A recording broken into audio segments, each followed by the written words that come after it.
Waalaikumsalam warahmatullahi wabarakatuh. Saudara sebangsa dan setanah air, marilah kita mengucap syukur atas kehadirat Allah Subhanahu wa Ta'ala karena berkat rahmat dan hidayahnya kita dapat berkumpul di ruangan ini. Indonesia akan segera menghadapi babak baru yang akan merubah nasib bangsa Indonesia menjadi lebih baik. Merdeka! Merdeka! Maka dalam kesempatan ini kita akan menentukan dasar negara yang tepat untuk bangsa kita yang tercinta ini. Saya selaku Ketua BPUPKI dengan ini menyatakan membuka rapat penetapan dasar negara secara resmi.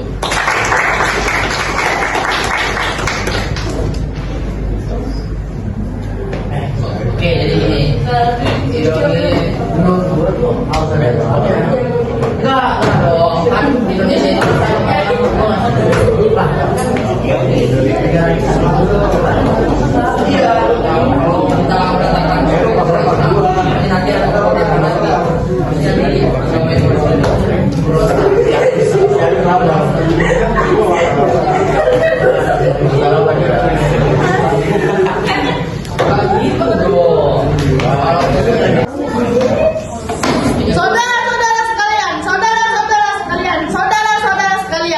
kita memang punya tujuan yang sama. Namun jika Anda hanya berbicara di dalam kelompok Anda, itu hanya percuma. Jadi sampaikanlah pendapat Anda di depan forum. Saya memiliki usulan bahwa Indonesia merupakan negara yang kaya akan tradisi dan budaya.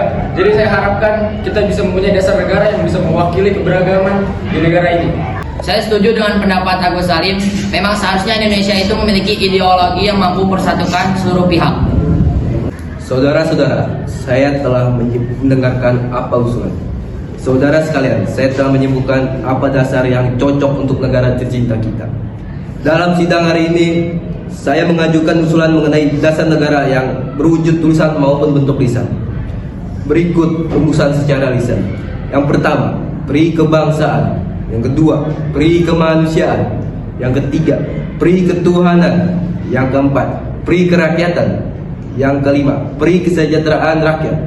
Yang secara tertulis: 1. Ketuhanan yang Maha Esa. 2. Kebangsaan Persatuan Indonesia. 3. Rasa kemanusiaan yang adil dan beradab. Yang keempat, kerakyatan yang dipimpin oleh hikmat kebijaksanaan dalam permusyawaratan perwakilan. Yang kelima, keadilan sosial bagi rakyat Indonesia. Bung Yamin, saya akui pendapat Anda sangat bagus sekali. Tapi Bung Yamin harus ingat, mayoritas masyarakat Indonesia beragama Islam. Maka, dasar negara Indonesia harus berdasarkan Islam. Betul, Bung. Seharusnya Islam lebih diutamakan dalam negara ini. Apa Tuhan tidak mendengarkan pernyataan dari Tuan Agus Salim? Kita membutuhkan dasar negara yang menyeluruh, bukan kelompok Anda saja. Tidak, saya tidak setuju. Benar. Tidak bisa begitu. Saya sependapat dengan saudara Yamin. Ide saudara sudah baik karena mengandung unsur ketuhanan yang sesungguhnya telah mewakili keadaan Indonesia yang beragam agama.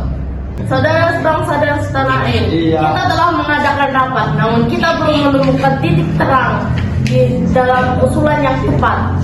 Hari ini kita mengadakan rapat kembali dengan membahas hal yang sama, yaitu dasar negara. Saudara Matulen, silakan jelaskan kembali hasil rapat kemarin. Pada rapat kemarin telah mendapatkan satu usulan, yaitu ketuhanan yang Maha Esa. Yang kedua, kebangsaan Persatuan Indonesia. Yang ketiga, rasa kemanusiaan yang adil dan beradab. Yang keempat, kerakyatan yang dipimpin oleh hikmat kebijaksanaan dalam permusyawaratan atau perwakilan. Yang kelima, keadilan sosial bagi seluruh rakyat Indonesia. Namun masih ada perdebatan pada poin 1. Baiklah, apakah ada usulan baru yang berkaitan dengan hal tersebut? Pada dasarnya agama hanya tertuju pada satu Tuhan yang sama, yaitu Tuhan yang Maha Esa. Jadi untuk apa kita memperdebatkannya? Masih banyak hal lain yang harus kita pikirkan. Tapi Bung, saya meyakini bahwa Indonesia tidak bisa dimeratakan. Indonesia ini negara Islam. Allahu Akbar. Hal seperti itu, kenapa Bung tidak membuat rapat dalam forum sendiri dengan anggota Bung? Kami di sini rapat berdasarkan musyawarah. Apabila Bung tidak bisa menahan ego kelompok, maka silakan pintu for ada di sana. Saudara, silakan. Anda telah mendengar pernyataan dari Mohata. Tidak ada gunanya lagi kita melanjutkan rapat ini dengan ego. Baiklah, apakah ada usulan lagi? Saudara-saudara, saya ingin menyampaikan ide untuk dasar negara kita tercinta ikut asas-asas dari saya. Yang pertama, kesatuan. Yang kedua, kekeluargaan. Yang ketiga, keseimbangan lahir dan batin. Yang keempat, musyawarah. Dan yang kelima, keadilan rakyat. Sebenarnya saya tidak ingin menyinggung hal ini, namun usulan dari Bung Supomo tidak menyatakan tentang adanya ketuhanan. Padahal itu merupakan bagian penting yang harus disertakan. Saudara-saudara sekalian, diharapkan untuk tenang. Terima kasih saudara-saudara sekalian telah tenang. Kita telah berkumpul di ruangan ini selama 3 hari hanya untuk membahas dasar negara. Namun kita masih saja belum menghasilkan dasar negara yang baik dan cocok untuk negara yang kita cinta.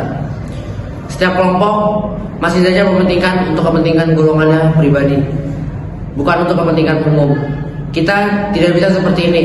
Untuk itu izinkan saya untuk menyampaikan usulan saya tentang dasar negara yang akan saya bacakan berikut ini. Kita telah berjuang melawan penjajah. Kita telah bersatu untuk memperjuangkan tanah air tercinta. Maka haruslah kita tanamkan rasa persatuan pada diri generasi-generasi kita. Hal ini merupakan alasan buktir pertama, yaitu 1. Kebangsaan Indonesia. Kemudian, bangsa ini merupakan bangsa yang baru lahir. Maka haruslah untuk menjalin hubungan baik dengan negara lain yang telah lebih dulu merdeka untuk menjalin hubungan di bidang sosial, ekonomi, dan politik. Hal ini merupakan dasar dari butir kedua, yaitu internasionalisme. Budaya dalam negara kita adalah merembukan suatu masalah secara bersama-sama demi mencapai jalan keluar. Hal ini menjadi alasan butir ketiga, yaitu mufakat. Kita tahu bahwa bangsa kita telah dijajah, maka seluruh lapisan masyarakat bangsa kita harus merasakan apa yang dikatakan dengan merdeka. Hal ini menjadi alasan butir keempat, yaitu kesejahteraan sosial. Yang terakhir, untuk merangkum itu semua, kita semua beragama bukan? Maka kita harus memiliki pedoman, yaitu Tuhan. Namun bukan Tuhan dalam agama Islam saja, melainkan mencakup seluruh agama yang ada di Indonesia. Yang kelima, ketuhanan yang Maha Esa. Demikian usulan dasar negara dari saya. Semoga dapat mewakili pendapat saudara-saudara sekalian. Merdeka! Merdeka! Merdeka! Merdeka!